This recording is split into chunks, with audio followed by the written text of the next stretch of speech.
Okay, so if you would come into a meditative, receptive position, I like to ask people to turn their palms up on their lap and just let those energy centers open, and close your eyes for a moment. Take a nice breath in. And again, inhale through the nose. Exhale. Good. How about one more? Inhale.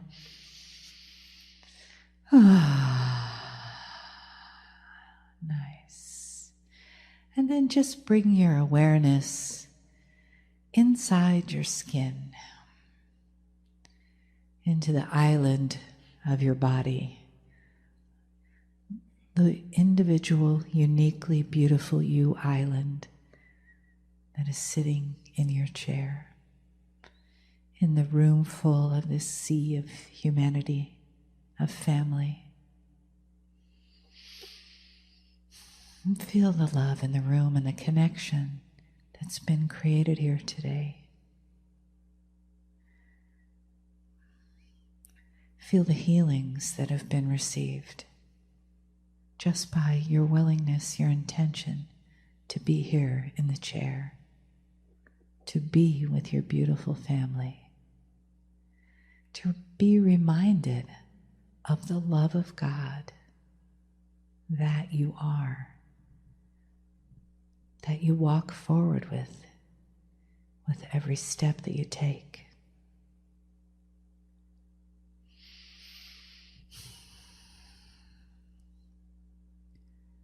And let the island of your body just dissolve in that consciousness of light and awareness and the love of God. And the love of Kryon that lives inside and lives outside, that walks among us, that breathes with us, that feels our joys and our sorrows, and honors the human that we have chosen to live as in this life. Greetings, dear ones. I'm Kryon of Magnetic Service. And once again, my partner steps aside. We described it before, a process that honors the human being. A process which requires that the human being remain where he is and shares the experience so he will feel it and know it. But he removes himself from the three-dimensional portal of the pineal. For in the moments that this takes place, it is not a gland. It is a meta-dimensional, multi-dimensional, beyond-dimensional portal. And it allows that which is the creative source inside you to expand. It is channeling. It is available. Always has been. In this new energy, however, it is available for the new information, the new thought, in new processes which are coming your way. Before we begin the message, and anything that is going to be taught in any combination, I just want to take a moment. What is your perception of what's going on here? Is it possible that there is an intelligent source in your universe, in your galaxy, that has helped put together what you see here? Is it possible that there is a plan that is benevolent to the human being because the human being is part of that creative source? Is it possible that you're never alone? And we've said those words for many years. Is it possible that the family is a little different than you think? Maybe it's even larger than you think. Is it possible that the message I'm about to give you is accurate, true, and real from a source that we claim to be not from this body of this human being. It took him a long time to understand that there was no trick here. It took him a long time because the box he came out of said there would be. That the box said there are consequences for what you're doing. That God doesn't talk to humans this way. That it could be a trick. And that the darkness of the planet wishes to invade your soul. And he learned quickly that every single time he opened this gland, and the pineal became the portal for the higher self, he got the love of God. That's all he got. And it's pure. The purest thing he has ever experienced. It is always the same. It has never tainted itself. It has never biased itself. It has never told a human to do something out of integrity. It is always congratulatory. More than benevolent. It's family. Never changing. 23 years. That's the way it should be, dear ones. And if you need some kind of proof that this is real, maybe, just maybe, you would open that part of your heart that you have the ability to open and say, I would like to feel something. I would like perhaps some validation within my cells that this is correct. And you would begin then to feel the chills that you can only get when you know the truth is being revealed. And the truth is, I know you. I know your lives. I know what you're going through. Oh, soul, you are known to me. We have done so much together. You have not seen my face or my name. I'm with you all the time. And when I say I mean the entourage, which is in that, which you would count them to be trillions, knowing who you are, standing with you in the hardest times you have, through the tears, through the sorrow, and celebrating in those moments where you choose to toast victory. And sometimes the victory is health, and sometimes the victory is solutions over problems you had for a lifetime. We know you are. You're never alone. There is a system that my partner has taught about for years. It's a system we have mentioned in countless channels. But we've never really dedicated a channel to this system in the way we're doing today.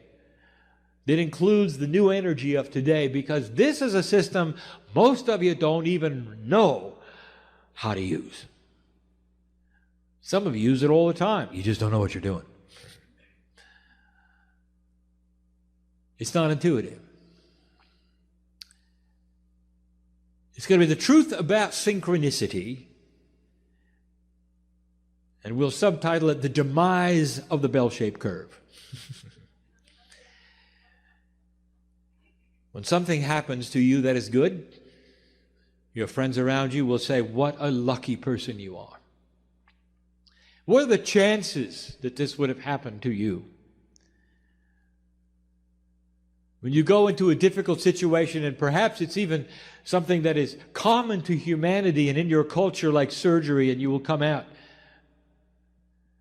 with such marvelous results, and they'll say, well, this is beyond our expectations, and what lucky person you are.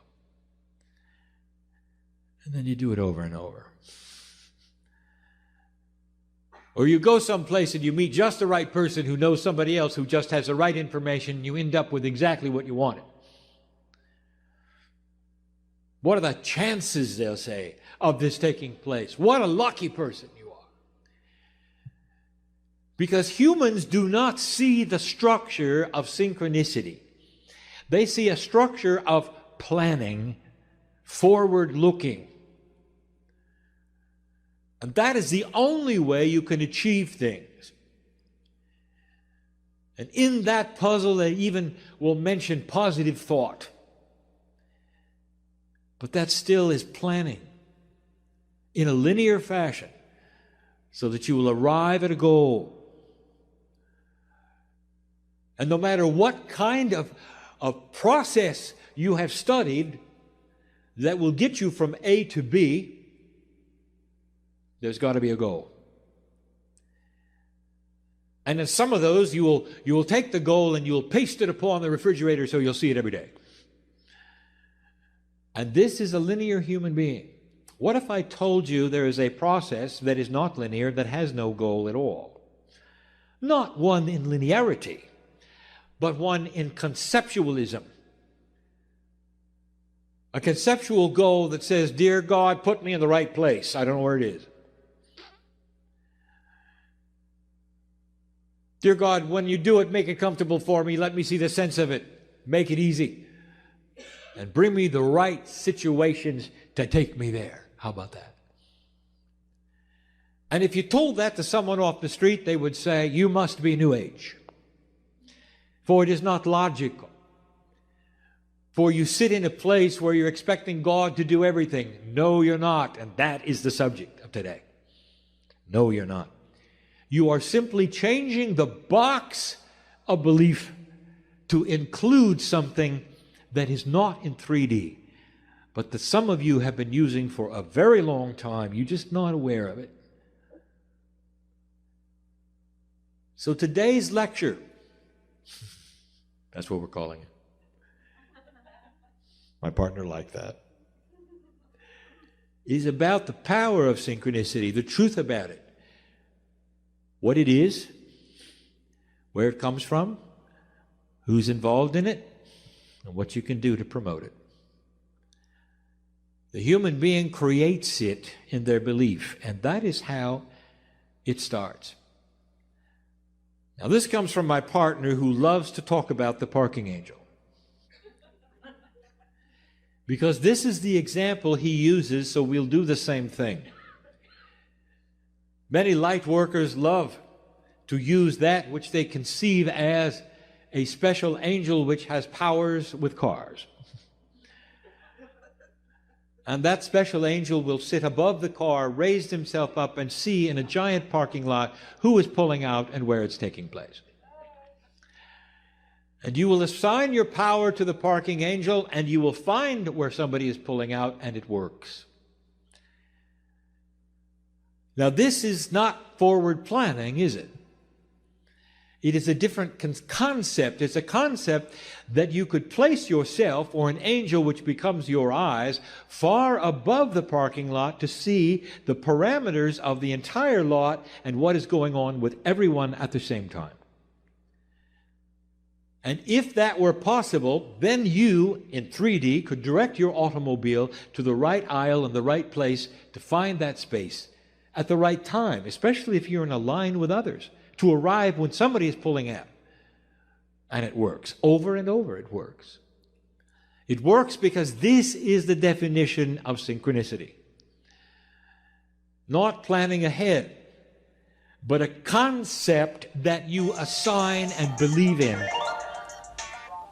that requires an overview of a situation that you cannot have in 3D. Synchronicity. Now, I cannot close this parking angel attribute without giving you the rest of the story that my partner demands I give you. There is no such thing as the parking angel. It's you assigning your power to a mythological creature with a pea on its chest.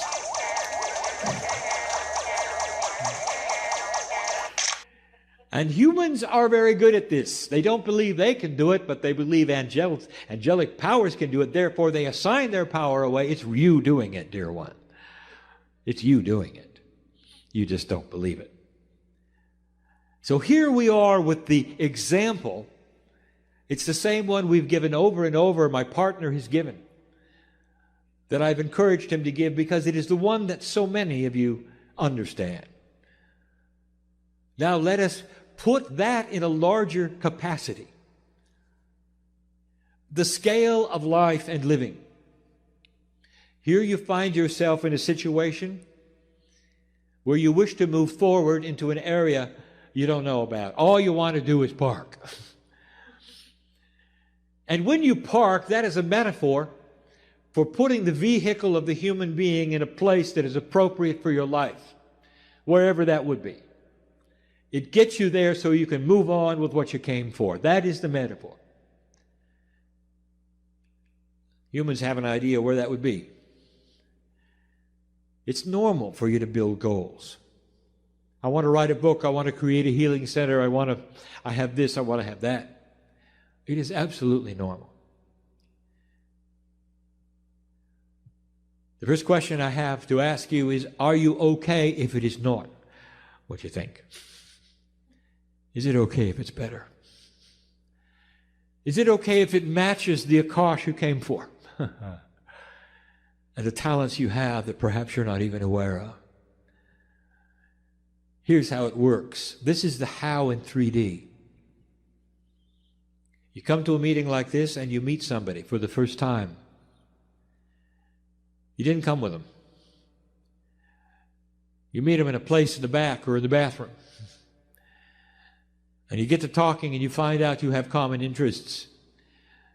And then anything can happen. They have information you need. Or you have something they need. And you leave with a connection you didn't expect. And the connection leads to something else. For they know people that you don't know. Vice versa. You would call them, meet with them, if you wish. And here comes something that you didn't expect. You find yourself working in an area you didn't expect to work in, that fulfills a lot of the things that you wanted. Sometimes you come with no expectations at all, and you meet a partner of life. This happens over and over because you decided to come to where family is. Over and over, human beings have resigned themselves to being alone because nobody believes what they do. And they'll come to a meeting of like minds and find somebody that does. Life's changes, romance, synchronicity. They didn't plan it. You see the difference? The human who steps out of the door on a way to this meeting, what do? I'm getting ahead of myself. What do?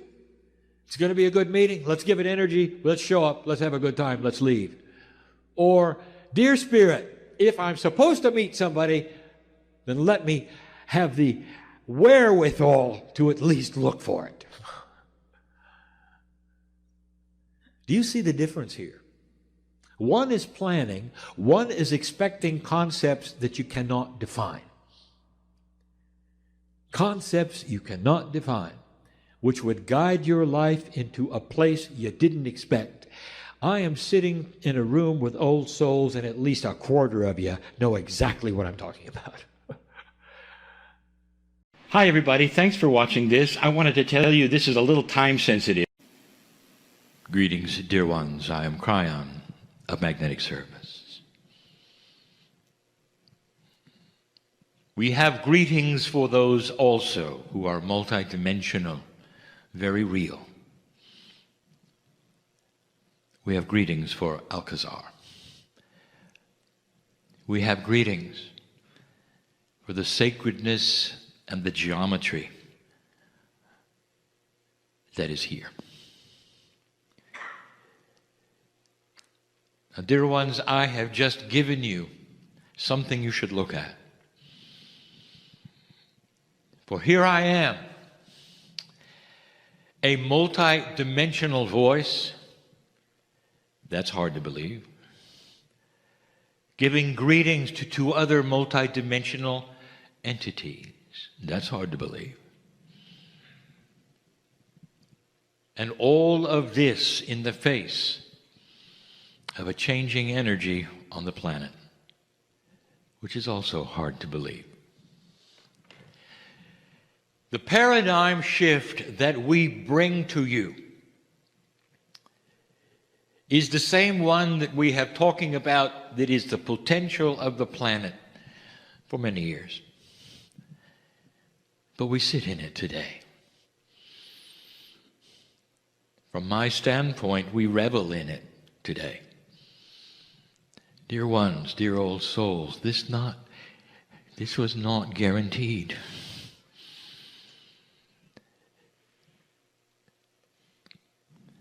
I want you to get used to the fact that this planet and consciousness and life itself is going through a real physical transition.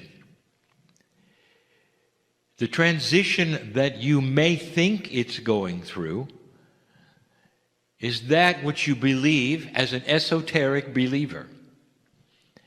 It's very, very easy for one who has spent many years in esoteric belief to see, feel, sense energy shift. And so many of you are aware. However, you're used to this. You're also sensitive to what I will call some kinds of multidimensional things. Some of you will see the energy. You will be aware of the aura. But I'm talking about the earth. I'm not talking about just the old souls. This planet is going through a physical, multi-dimensional shift. We prepared you for it. Kryon is the magnetic master for the first thing that I did with a grid group. From the moment I got here to 2002 was to move the grid of the planet. Now your magnetic grid is measurable with your compass. And you can go back in those years and find out just how much the magnetic grid altered north, and you can see it for yourself.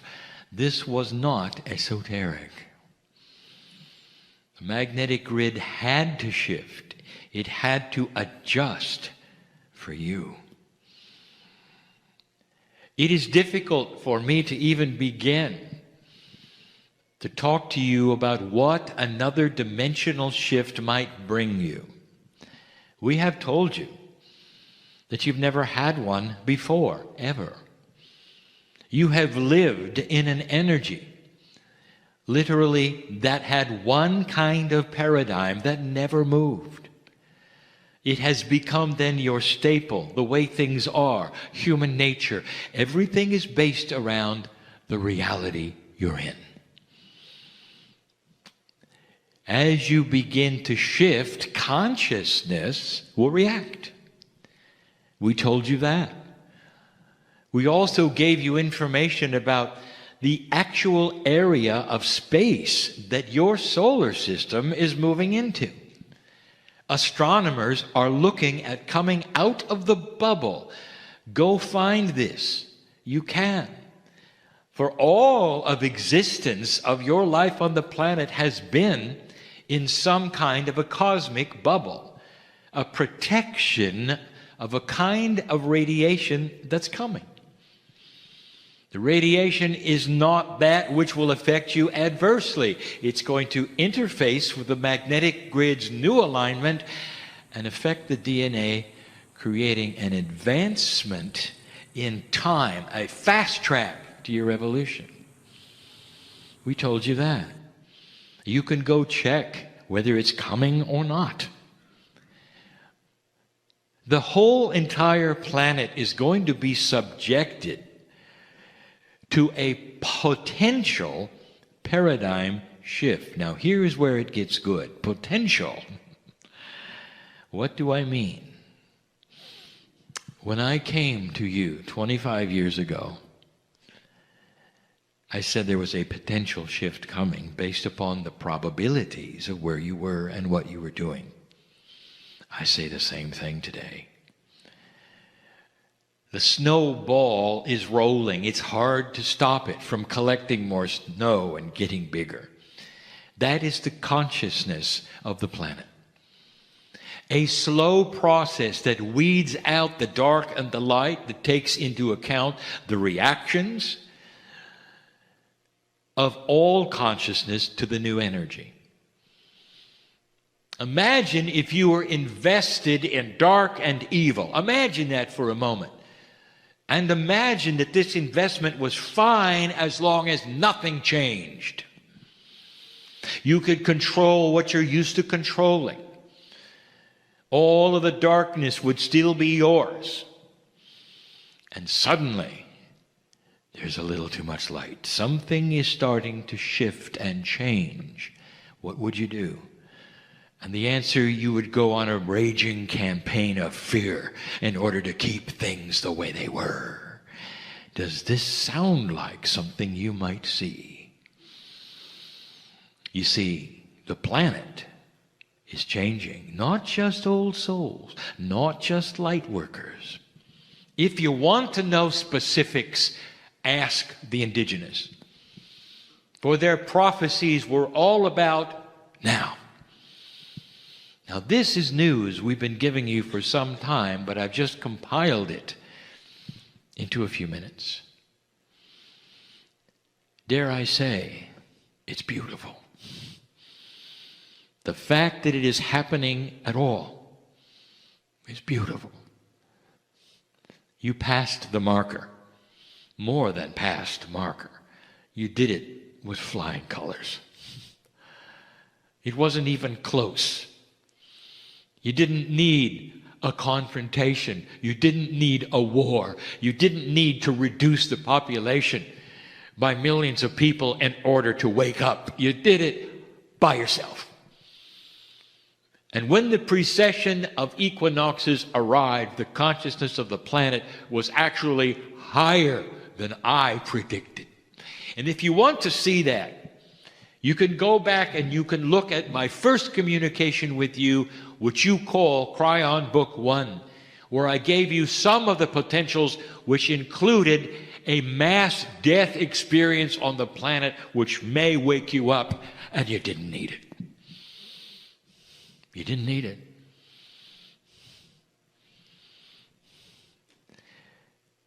There's a feeling on the other side of the veil that is pride. It is not egotistical pride. It's the kind of pride you would have for a son or daughter who excelled in everything they touched. It's a pride that you are part of it because they carry your seeds. And that's where we are today. Sometimes I would give what appeared to be admonitions, and I would feel powerful about something that I know is happening and taking place on the planet. Never is there frustration on my side of the veil.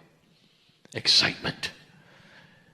Is it possible for God to be excited? And the answer is yes.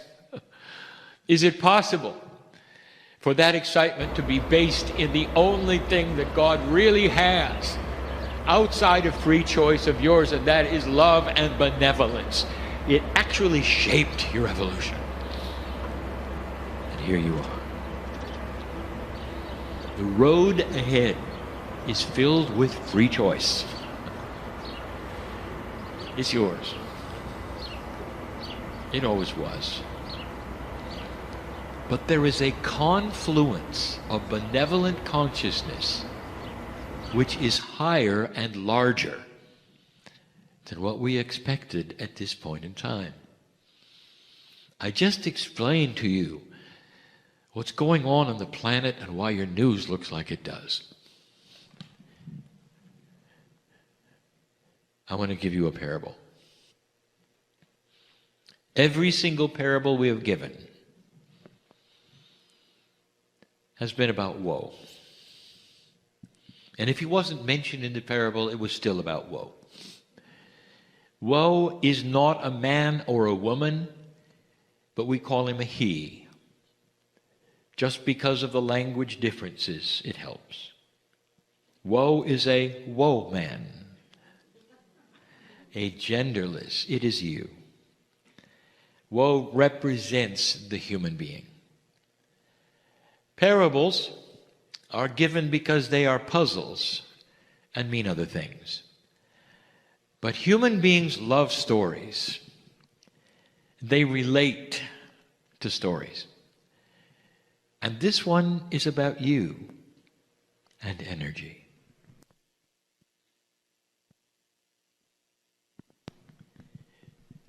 In this particular story, woe is an old soul and a light worker. And he lives in the year 2015. The story of woe is similar, perhaps, to what you might experience. Maybe a little different, because you're all different. But let me paint the picture. I want to tell you who he, she is, and what woe is going through. As an old soul, woe has a lineage. Now listen carefully. The lineage of the old soul is one who has fought the good fight.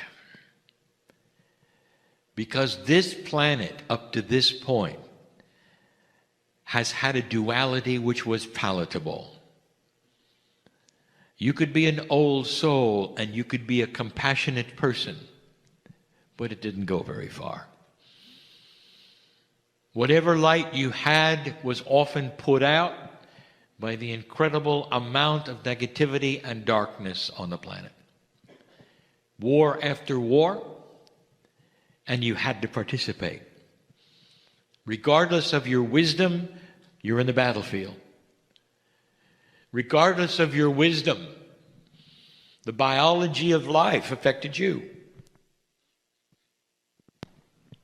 Your wisdom had nothing to do with the fact that if you were a woman, you lost children. Sometimes along the way from A to B, just traveling to get away from somebody chasing you. Sometimes it was in birth, sometimes it was in disease, or worse. Woe carried that around, dear one. Do you relate to it? Fought the good fight. Negativity, frustration, drama, war, hate was always there. And it was there seemingly in every sector. Difficult. Especially the old soul from the beginning of the seeding of humanity went through the phases where humans just never changed. Can you imagine what this has done to woe's countenance? For he comes into this planet and he remembers at some level it's time to fight again. At some level, the Akash of every single human being sets the stage of expectation. You come in, ready to battle. Now that particular Akash creates in woe a feeling where he doesn't feel where he can do anything and make a difference. But what he knows he can do is survive spiritually, and he does. To be the best human he can, and he tries. The Akash sometimes holds him back because he remembers at some level what it was like to be the shaman, to carry the information that people wanted, to heal, to be the intuitive who could read somebody as they stood there. And he remembers what happened. And he remembers an ugly death because they were afraid of him. Those who have magic are witches. The old energy is powerful. The world went to war a number of times, and woe was part of it. Both genders were involved, both genders suffered. It was humanity. Woe is walking around in life today with a lack of self-worth. Now you know why. There is no judgment, dear human being, for how you feel about yourself. But there is amazement at what you can't see. Woe is like you.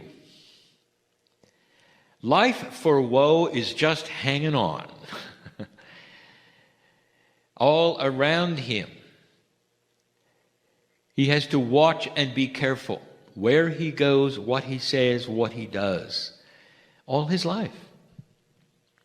But it's okay. Woe knows how to develop self-balance and compassion. He walks life as a happy individual because he has God inside. It's all he needs. But he's still careful.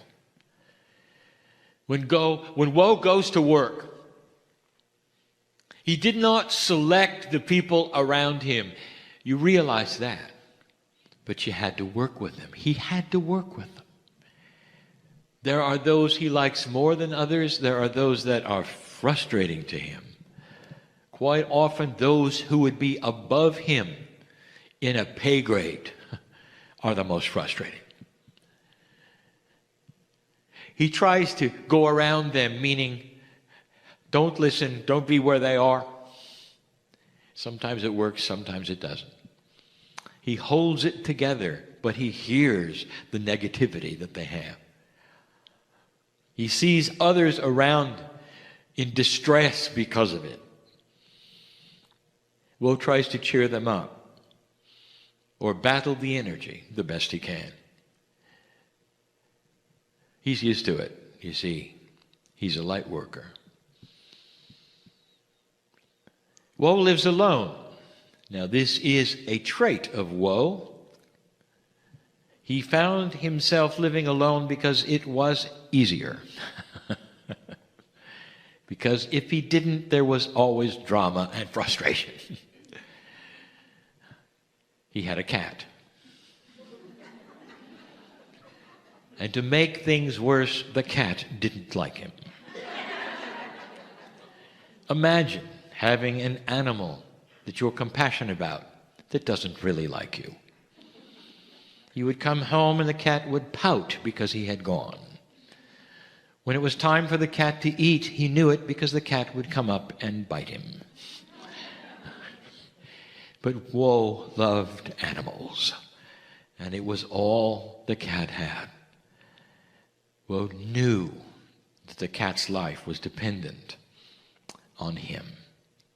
Despite this, he was still cheerful.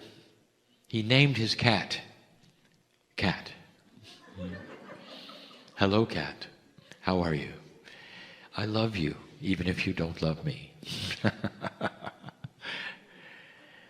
This was woe's life.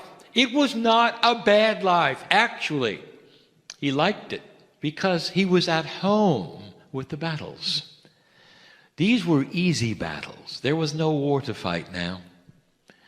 He didn't have to join. There was no mass death. There were no plagues anymore. That's odd, isn't it? At a time when there was a fraction of the number of people on the planet, where there was no air travel to carry contagion, there were no plagues, none at all. He had gone through 3. Now, he didn't know that, but his Akash carried it. He had watched loved ones die in front of him. Such sorrow. It wasn't this time, and he knew it, and he was happy for this. Woe could be a balanced human being, be compassionate. Woe was also a healer. As a light worker, he discovered he could use his talents. He could read the disease in people, and they would come to him. He had a side business as a healer, and it was a good one. But as he approached each one, woe had to chase away the negativity, both of the healee and the room. He was used to it. He fought many battles. It was okay. This is woe's life. Woe had powerful meditations. As a light worker, as an old soul, he could do this. And he knew he could. This was his solace. This is what he loved the most. He had the connection to God. As much as he could, And would the biology allow him in the energy, he connected through the pineal to the higher self, and he loved it. Some of his meditations were actually close to visions because they were real and he could sense and see, he could smell and feel.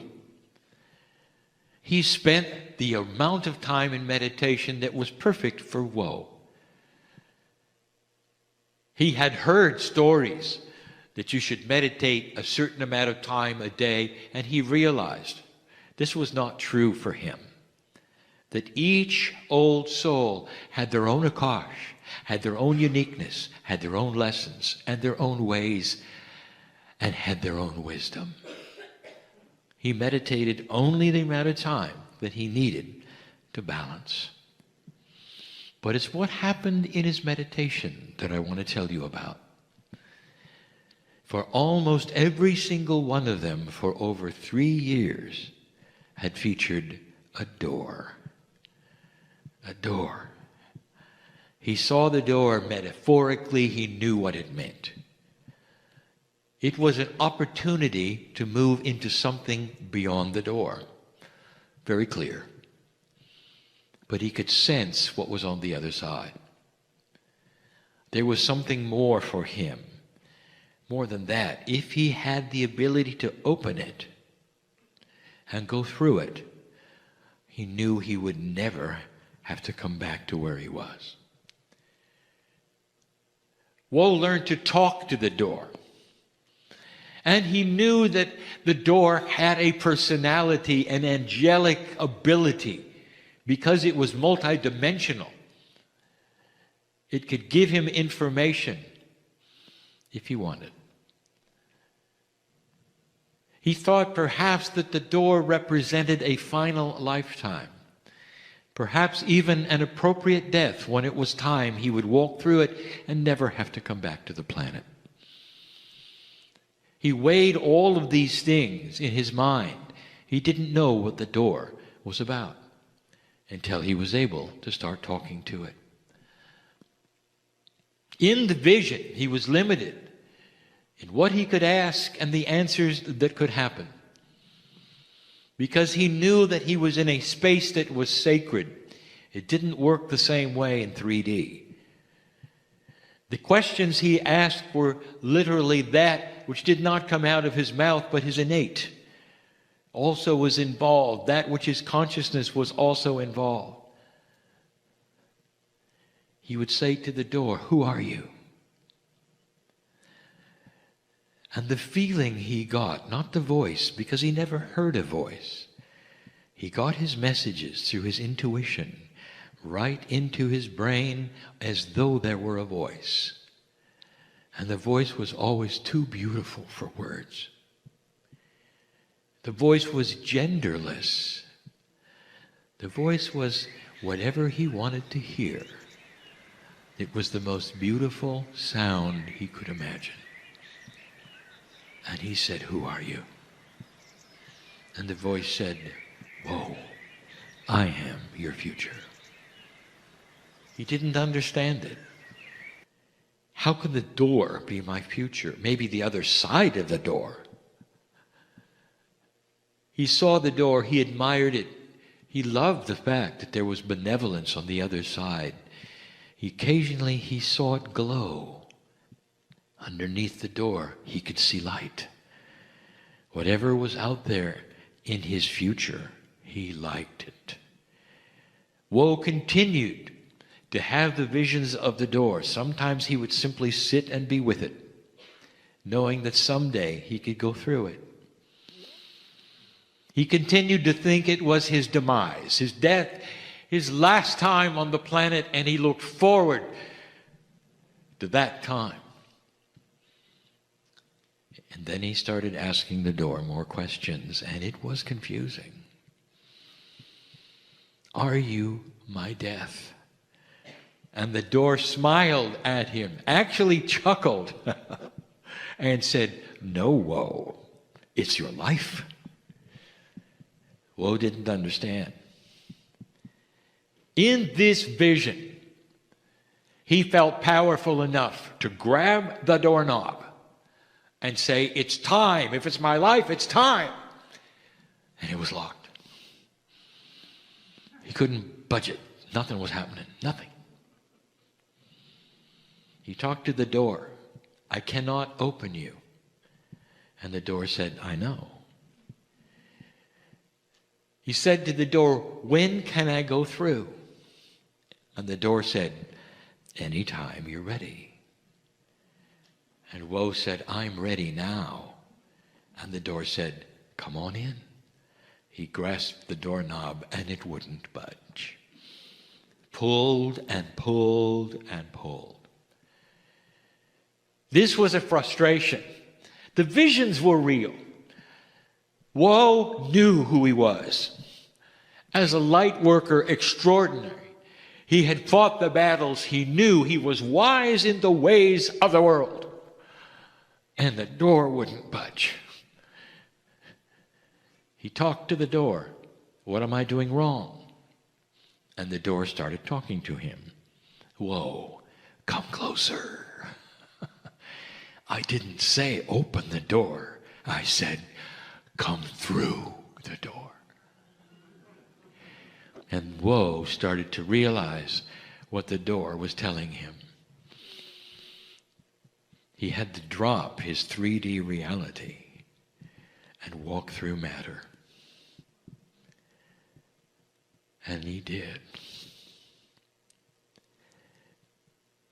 Woe literally walked through the door. And in that instant, he got it. Nothing he had ever learned in the old energy was going to work. You can pull on the door. It'll never open. Let me tell you what Woe discovered on the other side, because it shocked him. He wasn't in another world. He was in his world, in another dimension. A dimension that was not anything he could count or describe, but one where suddenly his self-worth was skyrocketing. To a degree where the akash that he had had dropped away. It was simply gone because the old energy has nothing to do with who he is today. Woe was becoming slightly multidimensional. He went to work and he looked at his boss, the source of frustration, the one he wanted to run from so he didn't get any bad instructions.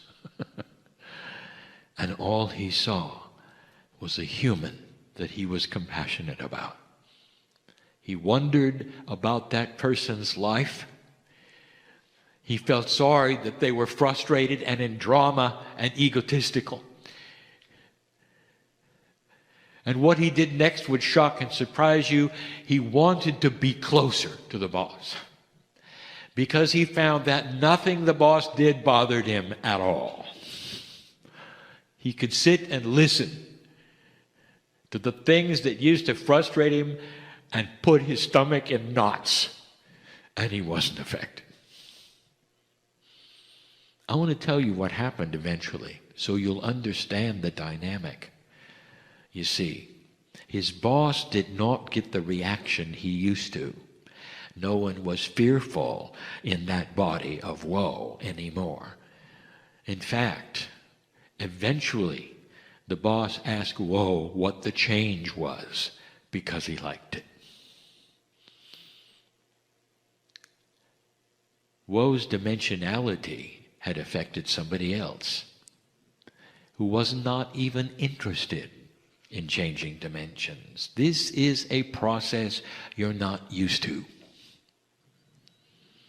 Everywhere Woe started to walk, things became easier.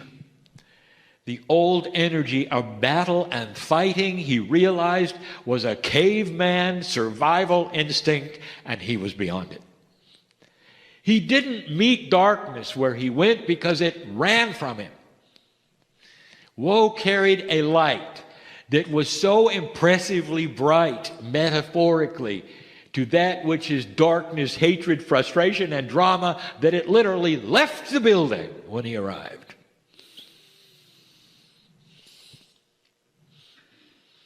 He walked the streets differently. He expected good things. And the door in his vision was gone. When he seemingly tried metaphorically to turn around to see where the door had gone, there was none. He couldn't go back. He couldn't go back. Woe went home, and there was Cat. Cat took one look at Woe and rubbed against his leg. He started purring. That's all it took, dear ones. The animals know first. Then even the plants and the rocks. The whole planet knows when you become a little different. And from that moment on, there were no more bites, just purrs and rubbing. What's for dinner? I'm going to close and ask you, what's for dinner?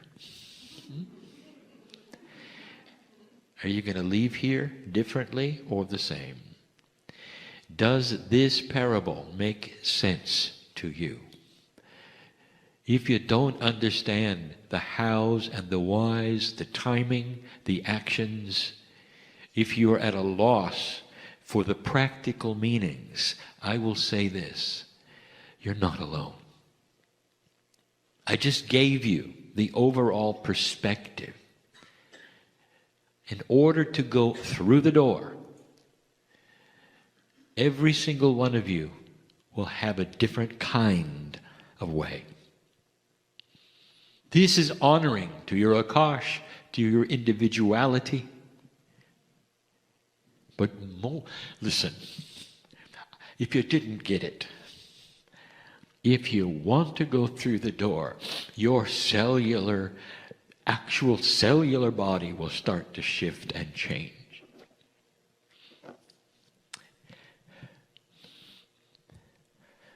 You want to heal yourself? Is it time? Go through the door. Because we want you to stay, and we don't want you to stay in distress. This energy is not cooperating with your consciousness. Have you got it yet? And that's why some of the things are happening to you that are happening to you. You're not supposed to stick around in this energy the way you are. It's time to vibrate higher. Go through the door. What's for dinner?